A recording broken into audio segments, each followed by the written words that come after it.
تو کیا اب بھی ہمیں قصر کرنا چاہیے؟ کیونکہ اللہ نے تو اس قصر کو جوڑا ہے، نماز کو جوڑا ہے کافروں کی آزمائش ڈالنے سے، کافروں کے حملہ کرنے سے۔ تو حضرت یعلا بن امیہ رضی اللہ عنہ سے روایت ہے، وہ کہتے ہیں حضرت عمر کا زمانہ تھا رضی اللہ عنہ، میں نے حضرت عمر سے سوال کیا، امیر المومنین، قرآن کریم میں تو اللہ نے لکھا ہے ان خفتم ان یفتنکم الذین کفروا، اگر تمہیں یہ خوف ہو کہ کافر تمہیں آزمائش میں ڈالیں گے تو تم قصر کرو۔ اب تو ہم حالت امن میں ہیں، اسلام کا دور دورہ ہے، اسلام کی سلطنت ہے، اب تو ہم آرام سے پوری نماز پڑھ سکتے ہیں، تو کیا اب ہم پوری پڑھیں کیونکہ اب تو کافر کا خوف نہیں ہے؟ تو حضرت عمر فاروق رضی اللہ تعالیٰ عنہ نے فرمایا کہ یہ جو سوال تمہارے ذہن میں آیا ہے، یہ سوال میرے بھی ذہن میں آیا تھا، اور میں نے بھی حضور صلی اللہ علیہ وسلم سے یہ سوال تم سے پہلے کیا تھا۔ تو حضور علیہ السلام نے فرمایا، اے عمر، یہ اللہ کی طرف سے صدقہ ہے، یہ اللہ کی طرف سے آسانی ہے، جب اللہ نے آسانی دے دی ہے تو اس کو اویل کرو، اس صدقے کو قبول کرو۔ تو پتہ لگا کہ حالت امن میں بھی ہیں تو اب بھی نماز میں اگر سفر میں ہو تو قصر کرنی، اور یہ قصر کرنا امام اعظم ابو حنیفہ رضی اللہ عنہ کے نزدیک واجب ہے۔ کوئی اپنے آپ کو کہے نہیں میں تو بڑا متقی آدمی ہوں، میں تو 4 ہی پڑھوں گا، تو یہاں اللہ نے کہا بھائی نماز میں قصر کرو، تو اللہ کا حکم آ گیا، تو اب جب اللہ حکم دے 4 کا تو 4 پڑھنا تقویٰ، اللہ حکم دے 2 کا تو اب 2 پڑھنا تقویٰ، جو 4 پڑھے گا وہ گنہگار ہوگا۔ دیگر ائمہ کہتے ہیں سر لی امری واحلل عقدۃ من لسانی یفقہوا قولی، اللہم صلی علی سیدنا و مولانا محمد معدن الجود والکرم وآلہ وصحبہ وبارک وسلم۔ آج جن آیات بینات کا ہم ذکر کریں گے وہ آیات بینات سفر کے متعلق نماز پڑھنے کے حوالے سے ہیں، کہ آدمی جب سفر کرتا ہے تو اس کو کس طریقے سے نماز ادا کرنی چاہیے، صلاۃ الخوف جب دشمنوں کا خوف ہو تو نماز کیسے ادا کرنی چاہیے۔ 5ویں سپارے کے اس 12ویں رکوع میں نماز کے احکامات کو اللہ رب العزت نے بیان فرمایا۔ بہت اہم ٹاپک ہے، اکثر ہمیں یہاں بھی ٹریولنگ کا واسطہ پڑا رہتا ہے، تو کب نماز میں قصر کریں گے اور کب نماز میں قصر نہیں کریں گے، اس کے متعلق احکامات اللہ رب العزت نے قرآن کریم میں بیان کیے ہیں۔ سورہ نساء کی آیت نمبر 101 ہے، یعنی 101 آیت ہے، اور جیسا میں نے بیان کیا 5ویں سپارے کے 12ویں رکوع کا آغاز ہے۔ اللہ کہتا ہے وَإِذَا ضَرَبْتُمْ فِي الْأَرْضِ، یعنی کہ جب تم زمین میں سفر کرو، فَلَيْسَ عَلَيْكُمْ جُنَاحٌ، تو تم پر کوئی حرج نہیں ہے، ان تقصروا من الصلاۃ، کہ تم نماز میں قصر کرو۔ قصر کا معنی نماز کو کم پڑھو۔ ان خفتم ان یفتنکم الذین کفروا، اگر تمہیں خوف ہو کہ کافر تمہیں آزمائش میں ڈالیں گے تو تم نماز میں قصر کرو۔ ان الکافرین، کہ بے شک کافر جو ہیں، کانوا لکم عدوا مبینا، تمہارے کھلے دشمن ہیں۔ آیت نمبر 101 میں اللہ نے فرمایا سفر میں نماز کو قصر کرنا ہے، لیکن یہ سفر کتنا ہونا چاہیے، اس کے متعلق پھر علماء نے گفتگو کی ہے، ڈسکس کی ہے، اپنے اپنے دلائل دیے ہیں۔ امام مالک رحمۃ اللہ علیہ کہتے ہیں کہ 1 دن کی مسافت، یعنی 1 دن اور 1 رات میں جتنا ٹریول ہوتا ہے، اگر آدمی کی نیت 1 دن کی ہے تو فرمایا یہ وہ سفر کہلاتا ہے۔ امام شافعی رحمۃ اللہ علیہ اور امام احمد بن حنبل رحمۃ اللہ علیہ، یہ دونوں ائمہ کہتے ہیں کہ اس سفر کی مسافت ہے 2 دن اور 2 رات، یعنی 2 دنوں میں ایک آدمی پیدل یا سواری پر جتنا سفر کرتا ہے وہ سفر جو ہے وہ سفر کہلاتا ہے، اور اس میں قصر کی جائے گی۔ ہم جن کے مقلد ہیں امام اعظم ابو حنیفہ رضی اللہ عنہ، وہ کہتے ہیں سفر کی مقدار ہے 3 دن اور 3 رات۔ امام ابو یوسف ایک مرتبہ امام اعظم کی بارگاہ میں آئے اور کہنے لگے ہمارے پاس کیا دلیل ہے کہ ہم سفر کو 3 دن اور 3 رات کہتے ہیں، اس سے کم کو سفر نہیں کہتے، اور سفر جس میں مسافر قصر کرے گا وہ 3 دن 3 راتیں۔ تو امام اعظم ابو حنیفہ رضی اللہ عنہ فرماتے ہیں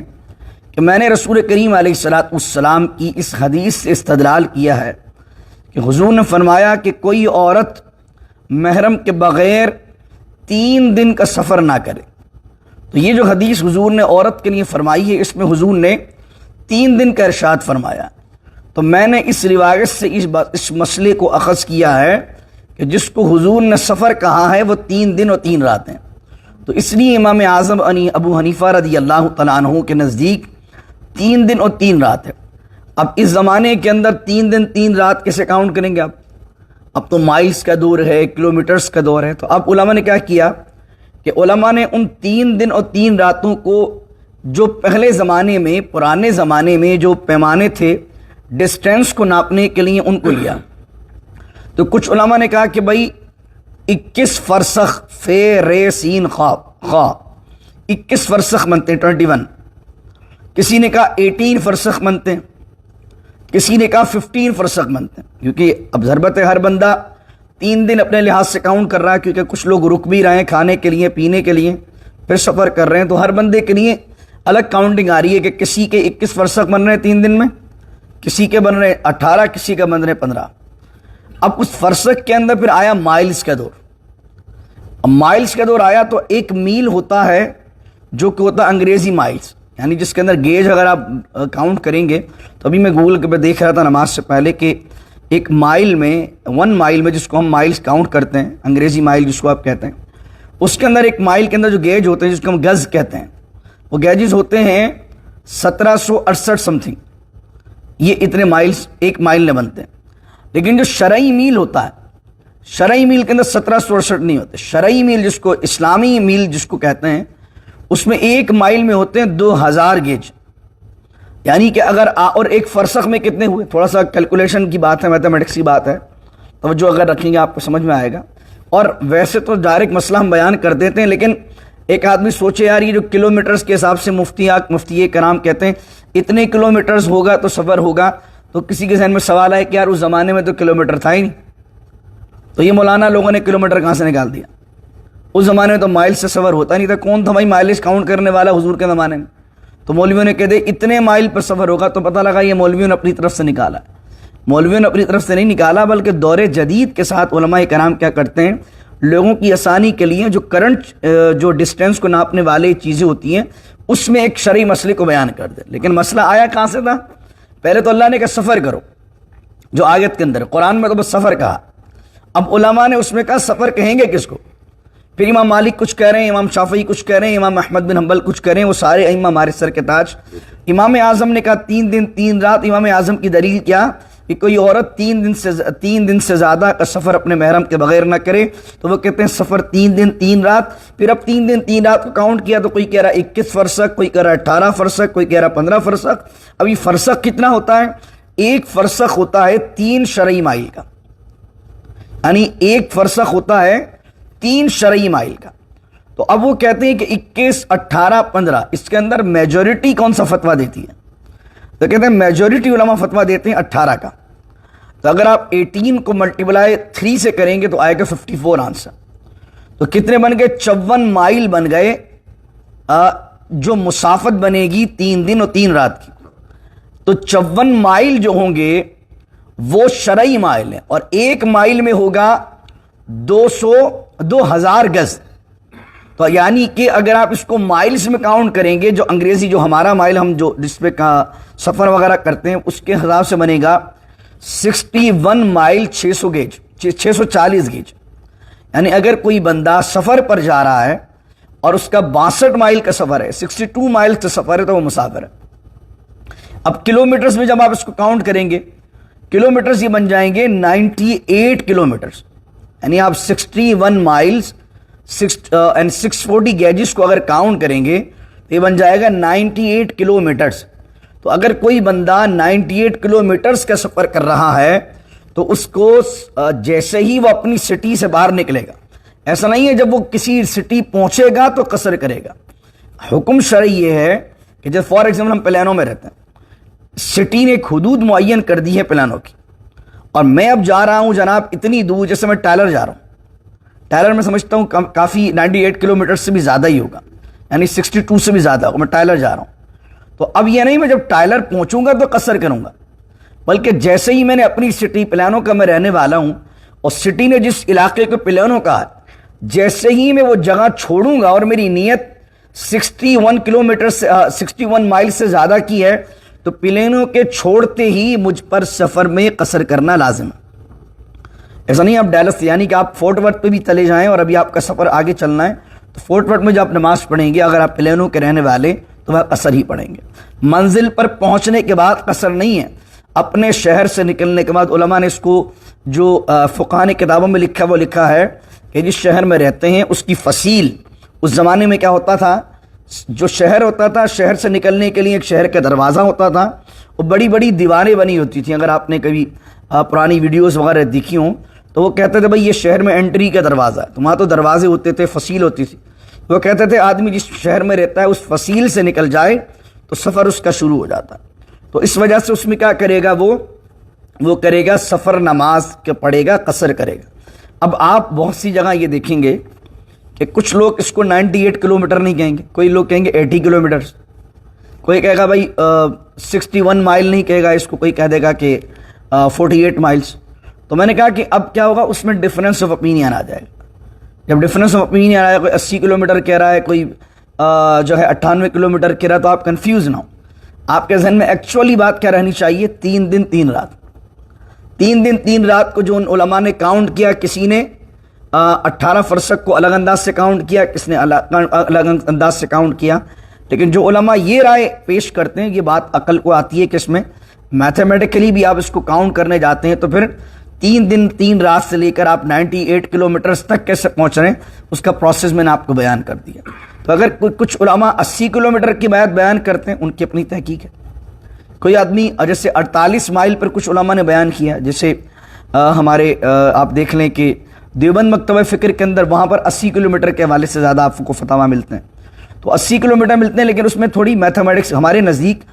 میتھمیٹیکلی کچھ کیلکولیشن کی مسٹیکس ہیں۔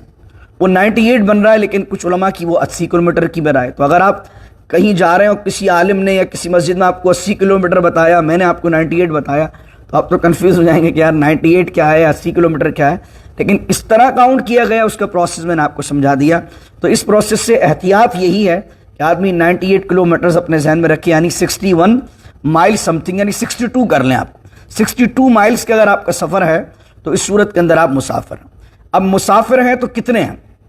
رکنے کی نیت کب تک کی ہے؟ تو علماء نے کہا کہ اگر آدمی کسی مقام پر جا رہا ہے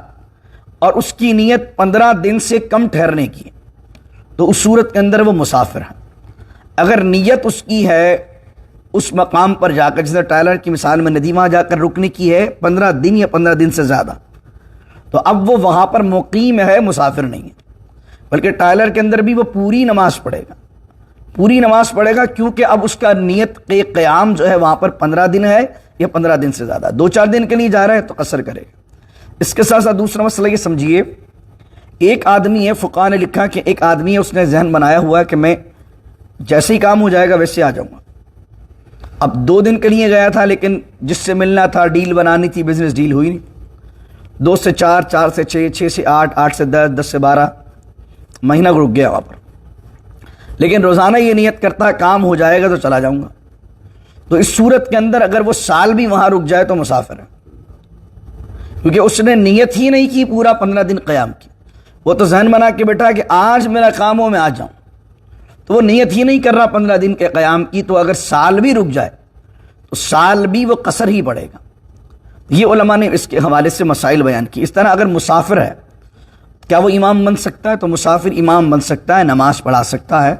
لیکن وہ اس طرح پڑھائے گا کہ 2 رکعت پڑھے گا اور 2 رکعت پر سلام پھیر دے گا، اور بقیہ لوگ پیچھے اپنی نماز کے لیے کھڑے ہو جائیں گے، لیکن وہ 2 رکعتوں میں جو مقتدی ہوں گے وہ قرات نہیں کریں گے، کیونکہ جماعت والی نماز، اس وجہ سے وہ دونوں قرات نہیں کریں گے۔ تو فرمایا وَإِذَا ضَرَبْتُمْ فِي الْأَرْضِ فَلَيْسَ عَلَيْكُمْ جُنَاحٌ أَن تَقْصُرُوا مِنَ الصَّلَاةِ۔ اب جو اگلا جملہ ہے اس حوالے سے امام شافعی رحمۃ اللہ علیہ فرماتے ہیں یہ سفر جو ہو، یہ سفر اللہ کی اطاعت کا ہو، سفر معصیت نہ ہو۔ یعنی وہ کہتے ہیں حج عمرے کا سفر ہے تو قصر کرے۔ امام اعظم ابو حنیفہ رضی اللہ عنہ فرماتے ہیں سفر کسی کا بھی ہو،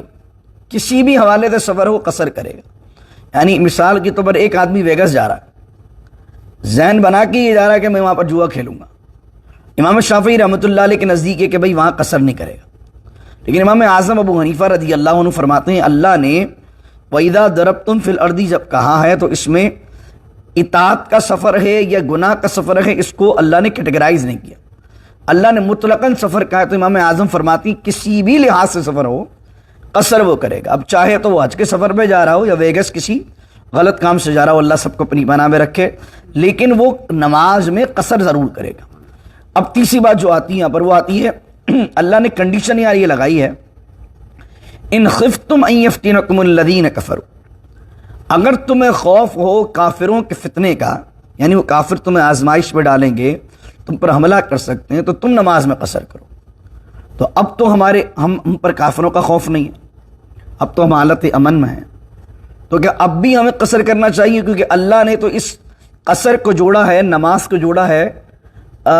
کافروں کی آزمائش ڈالنے سے، کافروں کے حملہ کرنے سے. تو حضرت یعلا بن امیہ رضی اللہ عنہ سے روایت ہے، وہ کہتے ہیں حضرت عمر کا زمانہ تھا رضی اللہ عنہ، میں نے حضرت عمر سے سوال کیا، امیر المومنین قرآن کریم میں تو اللہ نے لکھا ہے ان خفتم ان یفتنکم الذین کفروا، اگر تمہیں یہ خوف ہو کہ کافر تمہیں آزمائش میں ڈالیں گے تو تم قصر کرو. اب تو ہم حالت امن میں ہیں، اسلام کا دور دورہ ہے، اسلام کی سلطنت ہے، اب تو ہم آرام سے پوری نماز پڑھ سکتے ہیں، تو کیا اب ہم پوری پڑھیں کیونکہ اب تو کافر کا خوف نہیں ہے؟ تو حضرت عمر فاروق رضی اللہ تعالیٰ عنہ نے فرمایا کہ یہ جو سوال تمہارے ذہن میں آیا ہے، یہ سوال میرے بھی ذہن میں آیا تھا، اور میں نے بھی حضور صلی اللہ علیہ وسلم سے یہ سوال تم سے پہلے کیا تھا. تو حضور علیہ السلام نے فرمایا، اے عمر، یہ اللہ کی طرف سے صدقہ ہے، یہ اللہ کی طرف سے آسانی ہے، جب اللہ نے آسانی دے دی ہے تو اس کو اویل کرو،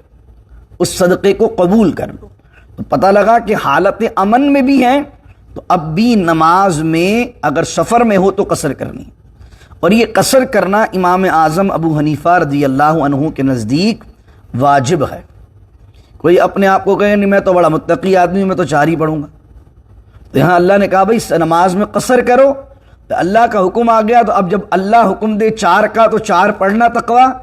اللہ حکم دے 2 کا تو اب 2 پڑھنا تقویٰ، جو 4 پڑھے گا وہ گنہگار ہوگا. دیگر ائمہ کہتے ہیں کہ اس میں آدمی کو اختیار دے دیا گیا، چاہے 4 پڑھ لے چاہے 2 پڑھ لے، لیکن امام اعظم فرماتے ہیں کہ ان تقصروا من الصلاۃ سے مراد یہ ہے کہ لازم ہے مسافر پر نماز میں قصر کرنا. اب تیسرا مسئلہ جو آتا ہے وہ آتا ہے کہ سنتیں پڑھیں گے کہ نہیں پڑھیں گے. نماز جب قصر کر رہے ہیں تو سنتیں پڑھی جائیں کہ نہیں پڑھی جائیں. تو علماء کی جو اکثر رائے ہے وہ یہ ہے کہ سفر کے اندر سنتیں نہیں ہیں، سفر میں صرف فرض ہیں، اور بہتر یہ ہے کہ سفر میں بھی فجر کی سنتیں نہ چھوڑے، کہ فجر کی سنتوں کے حوالے سے احادیث میں تاکید بہت آئی. اس کے علاوہ عشاء کی وطر بھی نہ چھوڑے، وطر کی بھی جو وجوب کے درجے کے اندر آتا ہے تو اس لیے وطر بھی نہ چھوڑے. تو کچھ علماء کہتے ہیں کہ سفر کے اندر سنتیں بھی پڑھنی چاہیے، احناف جیسے کہتے ہیں، اور حضرت عمر فاروق رضی اللہ تعالیٰ عنہ سے مروی ہے کہ وہ سفر کے اندر سنت وغیرہ نہیں پڑھتے تھے. اور حضور علیہ السلام سے بھی چند روایات میں یہ ہے کہ حضور نے بھی سنتوں کا ادا نہیں فرمایا، لیکن حضور سے یہ بھی ثابت ہے کہ حضور علیہ السلام نے سفر کے اندر نوافل کو بھی ادا فرمایا. تو حضور سے کبھی ثابت ہے کبھی نہیں ثابت ہے. اور اس طریقے سے کچھ صحابہ سے یہ مروی ہے کہ انہوں نے سنتیں پڑھی. احناف نے اس میں جو مڈل کی راہ نکالی وہ یہ نکالی ہے کہ اگر آپ ایسے سفر میں ہیں جہاں پر بڑی آسانی ہے آپ کو، فار ایگزامپل آپ کسی اور اسٹیٹ میں گئے جہاں پر آپ کے سسرالی رہتے ہیں، آپ کے رشتہ دار رہتے ہیں، آپ شادی کے لیے گئے وہاں پر، اور آپ آرام سے 4-5 دن رکنے کے لیے گئے، گچھے سے ان کے گھر میں اسٹے کیا ہوا ہے، کچھ نہ کام کرنے کو نہ کاج کرنے کو، اب نماز کا وقت آتا ہے تو ابھی آپ کے پاس سہولت ہے تو آپ سنتیں پڑھنا چاہیں تو سنتیں پڑھ لیں. لیکن اگر آپ کسی ایسے سفر کے اندر ہیں کہ سفر جاری ہے اور آپ کو فوراً واپس بھی آنا ہے، فوراً نکلنا بھی ہے، تو آپ بس فرض پڑھیں اور آپ نکل کے آ جائیں. تو اب احناف نے اس کو سہولت پر رکھ دیا کہ آدمی کو اگر سہولت ہے، آسانی ہے، وقت ہے تو سنت پڑھ لیں، لیکن سنت پوری پڑھے گا. قصر جو کرے گا وہ قصر کرے گا فرض کے اندر، اور سنتیں بھی لازم و واجب نہیں. اسے اگر کوئی عالم اور مفتی جو ہیں وہ اگر آپ نماز پڑھتے ہوئے دیکھیں وہ سفر میں 2 رکعت پڑھ کے چلے جائیں اور آپ سنت پڑھنے کھڑے ہو جائیں تو آپ کہیں یار کیسے مفتی صاحب ہیں، یار سب سنت تو پڑھی نہیں انہوں نے. کیونکہ ہمارے یہاں کچھ لوگوں کو علماء کو سکھانے کا بڑا شوق ہوتا ہے. بھائی تمہیں مسئلہ نہیں معلوم، مفتی صاحب کو تو مسئلہ معلوم ہے نا کہ یہاں سفر میں نماز پڑھنی ہے کہ نہیں، اور اگر تم سنت پڑھ رہے ہو تو ہو سکتا ہے تم اس سفر میں آسانی میں ہو لیکن سامنے والے کو جلدی ہے. تو تم اگر سنت پڑھ رہے ہو تو دوسرے کو سمجھ رہے ہو کہ یہ کم دیندار ہے، میں زیادہ دیندار ہوں. تو اس لیے یہ جو رویہ ججنگ رویہ جو ہے نا لوگوں کا، جو لوگ ایک دوسرے کو چیک کر رہے ہوتے ہیں کہ اس نے سنت پڑھی کہ نہیں پڑھی، اس نے کیا کہ نہیں کیا، یہ رویہ ٹھیک نہیں۔ اپنے اعمال کو دیکھیں، ہر بندے کو اپنی قبر میں جواب دینا ہے، اور یہ انداز ٹھیک نہیں ہوتا۔ آدمی کو اپنے نفس کو دیکھنا چاہیے۔ تو میں نے اس لیے عرض کیا کہ اس طرح کے لوگ ہوتے ہیں جو دیکھتے ہیں کہ یار یہ مفتی صاحب ہیں، یہ عالم صاحب ہیں، یہ مولانا صاحب ہیں، انہوں نے سفر میں سنت پڑھی کہ نہیں پڑھی۔ تو سفر کی سنتوں کا میں نے بیان کر دیا، جس کو آسانی ہو وہ پڑھ لے، جس کو آسانی نہیں ہے وہ فرض پر ہی اکتفا کرتا ہے۔ تو یہاں یہ اللہ کی طرف سے صدقہ ہے ہمارے لیے۔ فرمایا ان یفتنکم الذین کفروا، کہ اگر کافروں کا فتنہ ہو تو تم نماز میں قصر کرو۔ ان الکافرین کانوا لکم عدوا مبینا، اور بے شک کافر جو ہے وہ تمہارے کھلے دشمن ہیں۔ اگلی آیت پیش کرتا ہوں اسی پر اختتام، آیت نمبر 102 ہے، تھوڑی طویل آیت ہے، اور یہ ہے صلاۃ الخوف کے بارے میں۔ خوف کے عالم میں نماز کیسے پڑھی جائے گی؟ اور بہت سے لوگوں کو تو یہ معلوم ہی نہیں ہوگا کہ یہ خوف کی نماز کس کو کہتے ہیں، لیکن قرآن کریم میں باقاعدہ خوف کی نماز کو بیان کیا گیا۔ یہ کب ہوتا ہے؟ یہ جب ہوتا ہے کہ جب آپ دشمن سے لڑنے کے لیے پہنچے ہوئے ہیں، ابھی فائٹنگ شروع نہیں ہوئی، ابھی لڑائی شروع نہیں ہوئی، لیکن دونوں کے مورچے بنے ہوئے ہیں، تو یہ خوف ہوتا ہے نا کہ ہم اگر نماز پڑھے ہوئے تو پیچھے سے دشمن حملہ کر سکتا۔ اور یہ غزوہ ذات الرقاع کے اندر پیش آیا کہ حضور علیہ الصلوۃ والسلام نے ظہر کی نماز پڑھی، تو وہاں مشرکین نے کہا کہ ہمیں نہیں معلوم تھا کہ مسلمان نماز پڑھ رہے ہیں، اور اب اگلی نماز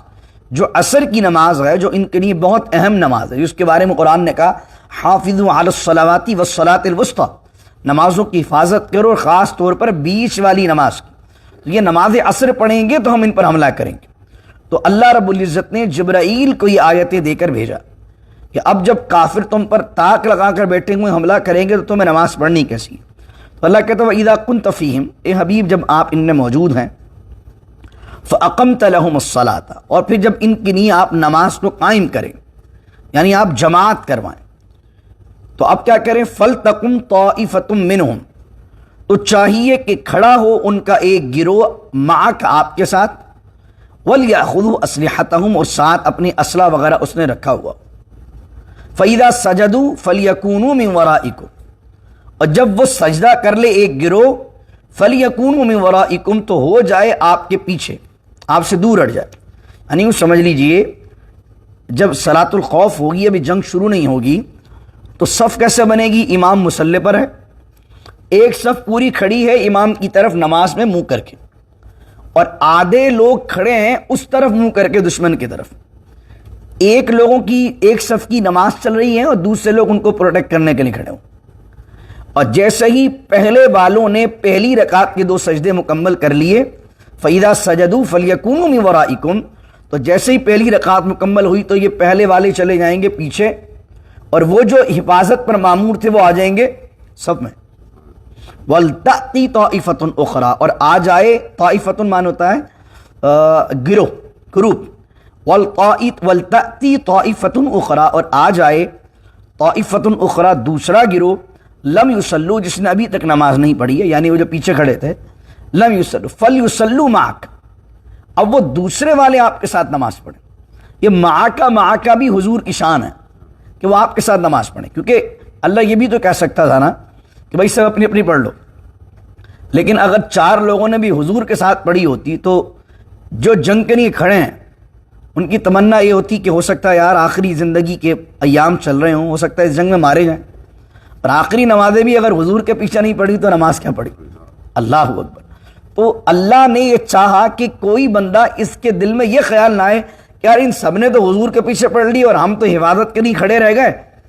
اور حفاظت کی وجہ سے ہم نے حضور کے پیچھے نماز نہیں پڑھی، تو یہ لوگ تو سرکار کے پیچھے نمازیں پڑھے جا رہے ہیں اور ہم تو اسلحے لے کر کھڑے ہوئے ہیں۔ تو اللہ نے چاہا کہ سب لوگوں کو یہ شرف دے دیا جائے کہ سب حضور کی امامت میں نماز پڑھ لیں۔ تو وہ کیسے نماز پڑھیں گے؟ وہ نماز اس طرح پڑھیں گے کہ آدھے لوگوں نے پہلی رکعت پڑھی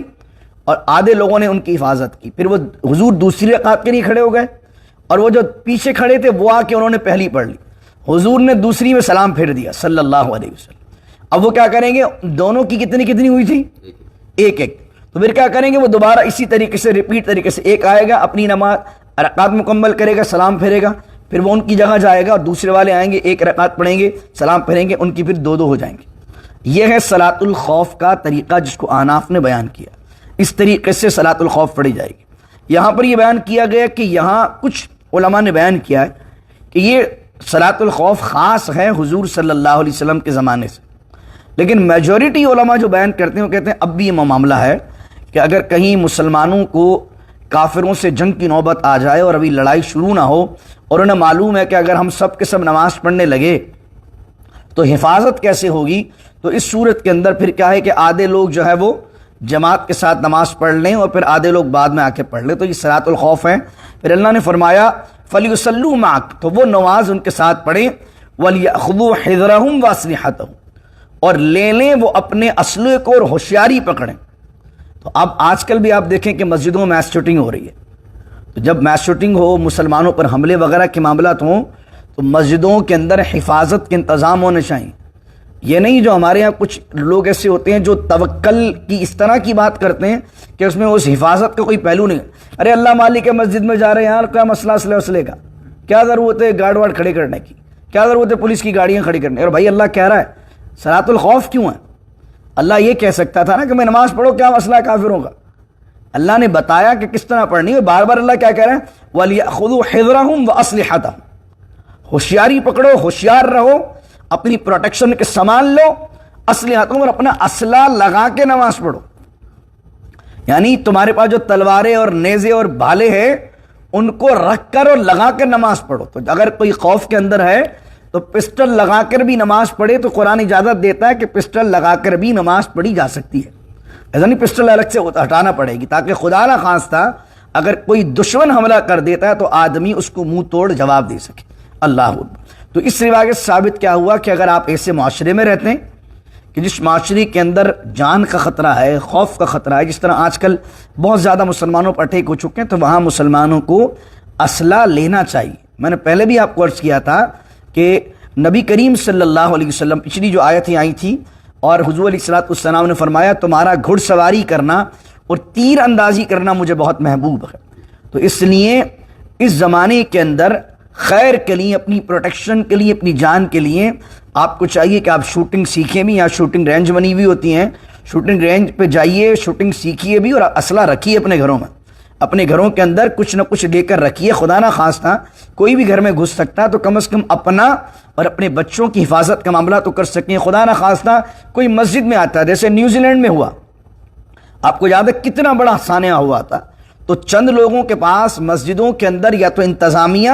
الاٹ کرے ایسے لوگوں کو کہ جو مسجد میں روزانہ آنے والے ہوں، چند لوگوں کو مخصوص کرے کہ بھائی ان کے پاس اسلحہ لگا ہونا چاہیے۔ خدا نہ خاصہ جمعے میں کوئی مس ہیپن ہوتا ہے، خدا نہ خاصہ عید میں کوئی مس ہیپن ہوتا ہے، کوئی بندہ گھس جاتا ہے، تو کم از کم اندر والے سینہ کھڑا ہو کے ہاتھ باندھ کے شہادت قبول کریں، شہید کوئی ہو جائے بڑی بات، لیکن کم از کم حفاظت کے طور پر بھی تمام لوگوں کی اپنی جان کی حفاظت بھی کریں اور دوسرے جان کی حفاظت بھی کریں۔ تو یہ اسلحہ چلانا یا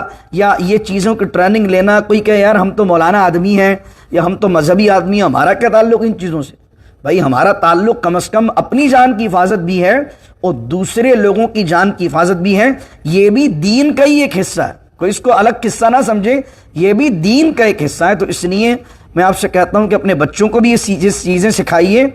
یہودی آج بھی اپنے بچوں کو جو ہے وہ تیر چلانا سکھاتے ہیں، یہودی آج بھی اپنی عورتیں جو ان کی پریگننٹ ہوتی ہیں ڈیورنگ اے پریگننسی ان سے تیر اندازی کرواتے ہیں، تاکہ وہ جو عورت ہے جو پریگننٹ ہے وہ تیر مارے گی تو اس کو فوکس ہونا آئے گا، تو جو اس کے پیٹ میں بچہ ہے جب وہ بچہ پیدا ہوگا تو جس کی ماں فوکس ہوگی وہ بچہ بھی اپنے گول کو اچیو کرنے کے لیے فوکس رہے گا۔ اتنا زیادہ وہ اپنے بچوں میں، اپنی اولادوں میں اس چیز کو ڈالتے ہیں۔ ان کے سکولنگ میں آپ جا کے دیکھیں، کبھی یوٹیوب پر آپ کو دیکھنے کا موقع ہو، ان کی سکولنگ میں یہ چیز لازم ہے، بچوں کو جو ہے وہ تیر اندازی بھی سکھائی جاتی ہے اور اس کے ساتھ ساتھ جب وہ بڑے ہو جاتے ہیں تو شوٹنگ وغیرہ بھی سکھائی جاتی ہے۔ تو ہمیں بھی اپنے بچوں کو اپنی حفاظت کے، معاذ اللہ نہ کرے وائلیشن کے لیے نہیں، ہم تو وائلیشن کے خلاف ہیں، اسلام ٹیررزم کے خلاف ہے، وائلیشن کے خلاف ہے، لیکن اسلام اپنی حفاظت کرنے کا بھی حکم دیتا ہے اور دوسروں کی حفاظت کا بھی حکم دیتا ہے۔ آیت مکمل کرتا ہوں، وَدَّ الَّذِينَ كَفَرُوا لَوْ تَغْفُلُونَ، اور کافر تو یہ چاہتے ہیں، کیا چاہتے ہیں؟ لَوْ تَغْفُلُونَ عَنْ أَسْلِحَتِكُمْ وَأَمْتِعَتِكُمْ، کہ اگر تم غافل ہو جاؤ اپنے اسلحے سے، وَأَمْتِعَتِكُمْ، اور اپنے مال و دولت سے، فَيَمِيلُونَ عَلَيْكُمْ مَيْلَةً وَاحِدَةً، تو ایک جھٹکے میں تمہیں ختم کر دیں، مَيْلَةً وَاحِدَةً، آنن فنن تمہارا کام تمام کر دیں۔ کافر تو چاہتے ہی ہیں کہ تم اسلحوں سے اور اسلحے سے اور اپنے مال و دولت سے جو ہے تم اس میں بے احتیاطی برتو، غیر ذمہ داری برتو، یہ تو کافر چاہتے ہی ہیں۔ ود الذین، تو کفروا، اور جنہوں نے کفر کیا وہ چاہتے ہیں، لو تغفلون، اگر تم غافل ہو جاؤ، ان اسلحتکم، اسلحے کا تو باقاعدہ لفظ ہے قرآن میں، ان اسلحتکم، اپنے اسلحے سے، و امتیاتکم، اپنے مال و دولت سے، اپنی حفاظت کے سامان سے، فیمیلون، تو تمہیں مٹا دیں، علیکم میلۃ واحدہ، ایک جھٹکے میں تم پر حملہ کر کے، ولا جناح علیکم۔ اب کیا ہوا، حضرت عبد الرحمن بن عوف رضی اللہ تعالی عنہ کیا ہوا کہ زخمی ہو گئے۔ تو اب یقیناً تلوار کا ایک ویٹ ہوتا ہے، تلوار کا ایک وزن ہوتا ہے، آج تو ہم اتنے نازک ہو گئے، ہمیں تو ناف ہو جائے گی تلوار کچھ دیر تک پکڑ لی تو ہم نے، ولا جناح علیکم۔ تو کیا ہوا کہ اب اسلحہ رکھنا اور تلوار لے کر اور یہ ساری چیزیں لے کر نماز پڑھنا ایک زخمی آدمی کے لیے مشکل ہوا۔ تو اللہ کہہ رہا ولا جناح علیکم ان کان بکم اذی من مطر او کنتم مرضی ان تضعوا اسلحتکم، فرمایا تم پر کوئی حرج نہیں ہے کہ اگر تم کسی مصیبت میں ہو یا کوئی تمہیں اذیت پہنچے بارش کی وجہ سے،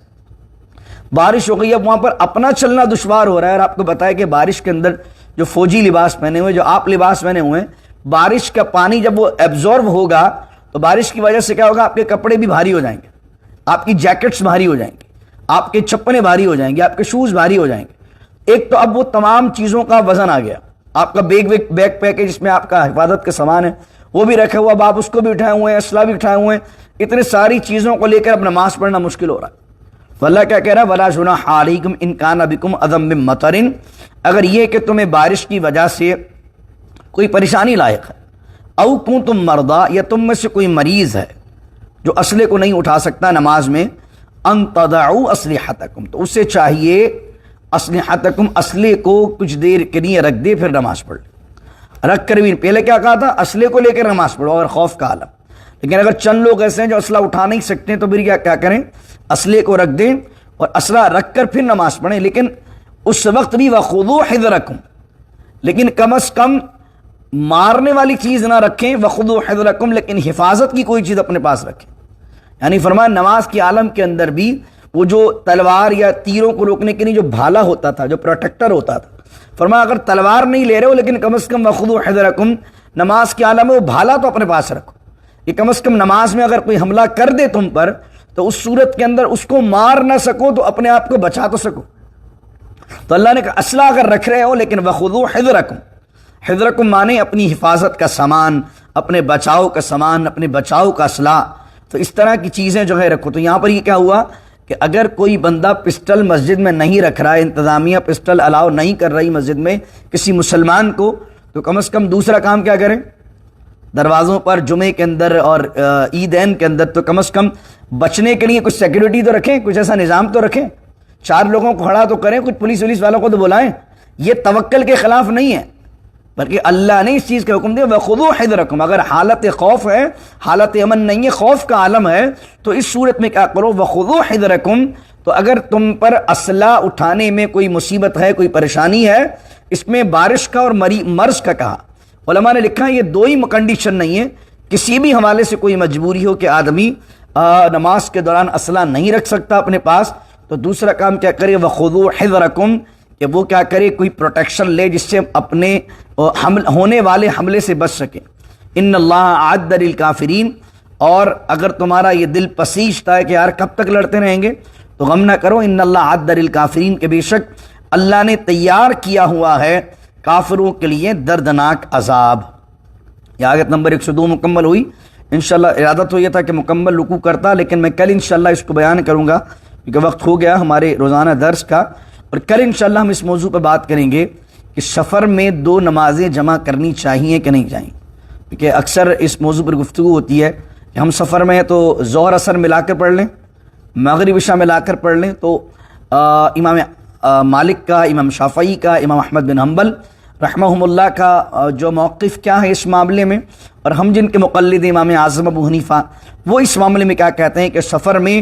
2 نمازوں کو جمع کرنا چاہیے کہ نہیں چاہیے۔ انشاءاللہ کل وہ آیات بھی آ رہی ہیں کہ اس ضمن کے اندر ہم اس مسئلے کو بیان کریں گے، تو کل بھی صبح اس درس میں شامل ہوئیے تاکہ آپ قرآن کریم کو اچھی طریقے سے سمجھ کر سکیں اور اس پر عمل کر سکیں. دعا کیجیے اللہ رب العزت سے اللہ قرآن کے نور سے ہمارے سینوں کو منور فرمائے. بسم اللہ الرحمن الرحیم. الحمدللہ رب العالمین والصلاة والسلام علی اشرف الانبیاء والمرسلین. ربنا اتمم لنا نورنا واغفر لنا انک علی کل شیء قدیر. رب اجعلنی مقیم الصلاة ومن ذریتی ربنا وتقبل دعاء. ربنا اغفر لی ولوالدی وللمؤمنین یوم یقوم الحساب. ان اللہ ملائکته یصلون علی النبی یا ایها الذین آمنوا صلوا علیہ وسلموا تسلیما. اللهم صل علی سیدنا ومولانا محمد معدن الجود والکرم وآلہ وصحبہ وبارک وسلم. سبحان ربک رب العزة عما یصفون والسلام علی المرسلین الحمد للہ رب العالمین. لا الہ الا اللہ محمد رسول اللہ.